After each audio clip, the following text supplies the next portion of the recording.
Natapos na nga pala yung duty ko sa mga puntong yan mga mare at kita nyo naman tong itsura ng bahay namin at parang binagyo. Medyo late nga pala natapos yung duty ko sa mga puntong yan mga mare at 6:35 PM na nga pala yan. Dito naman sa may kusina mga mare yung pinagkainan nga pala namin kaninang umaga tsaka naman tanghali ay nandito pa rin. Dinefrost ko na nga din pala yung lulutuin ko nga na manok mga mare at para nga mamaya nga pagkatapos ko nga magligpit ay magluluto na nga lang ng ulam. Akala ko talaga mga mare makakapag-umpisa na nga ako sa pagliligpit nga ng mga kalat dito sa loob ng bahay pero ending ayan bumalik nga ulit ako para nga magtrabaho dahil nga may pahabol nga. Kaya naman ayan mga mare umupo nga ulit ako saglit para nga tapusin nga at para nga makapag-umpisa na nga din ako sa pagliligpit. At kung mapapansin nyo naman mga mare kung bakit nga pala dito ako nakapwesto sa may pintuan namin dahil nga mahangin nga dito at hindi ko na nga kinakaya ang init. Dahil nung mga nakaraang araw nga mga mare naku talagang sobrang init talaga ng panahon dito sa Cavite at nagtatop 1 pa nga tayo sa pinakamainit na lugar dito sa Pilipinas. Kaya madalas talaga mga mare pagka nga hapon na nga talagang binubuksan ko yung pintuan mga mare at dyan na nga ako pumupwesto sa may bandang pintuan at para nga yung hangin talagang hagip ko na nga agad. Dahil kahit naka-electric fan nga ako mga mare still talagang sobrang init pa rin talaga ng panahon at sobrang init talaga dito sa loob ng bahay. Kaya mas pinipili ko na lang talaga mga mare na pumwesto nga dyan sa may bandang pintuan at para nga kahit papano nga ay mahagip nga tayo ng sariwang hangin. Anyways mga mare ayan totoo na nga at natapos na nga pala yung duty ko kaya naman ayan nag-start na nga din ako sa pagliligpit nga dito ng mga kalat nga ni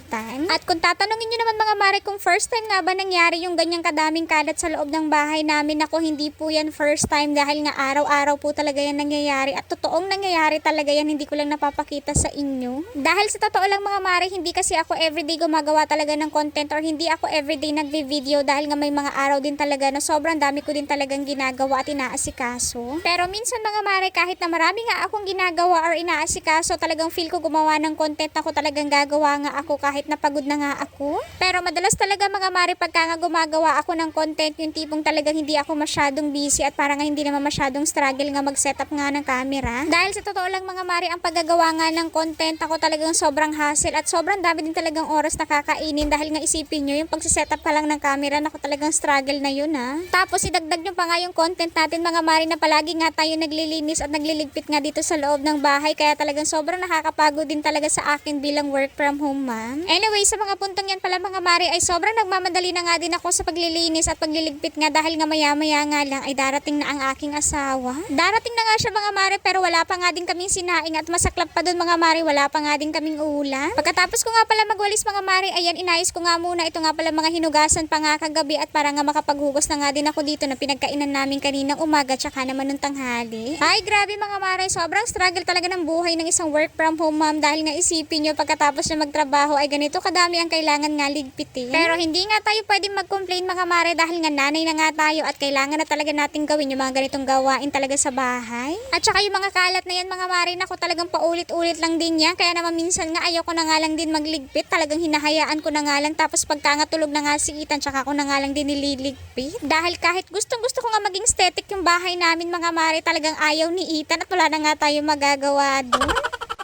Anyways, tinuloy-tuloy ko na nga din pala yung paghuhugas nga dito sa mga pinggan namin mga mare. Tapos sinunod ko naman na hugasan ito nga pala mga tumbler dito at saka naman ito mga bote ni Ethan. At para nga after namin kumain ng hapunan mga mare ay yung paghuhugas na nga lang ng pinagkainan namin yung gagawin nga ng asawa ko at para nga makapagpahinga nga din siya na mas maaga. Dahil sa totoo lang mga mare nakakapagod din naman pumasok sa office araw-araw no ng Monday to Friday tapos Makati pa nga yung pinapasukan niya. Kaya pagka nga kaya ko na nga gawin ng isang bagay mga mare na ko talagang tinatapos ko na. Mga mare, hanggang dito na lang ulit yung aming video dahil nga magluluto pa nga ako ng panghapunan namin. See you on my next vlog.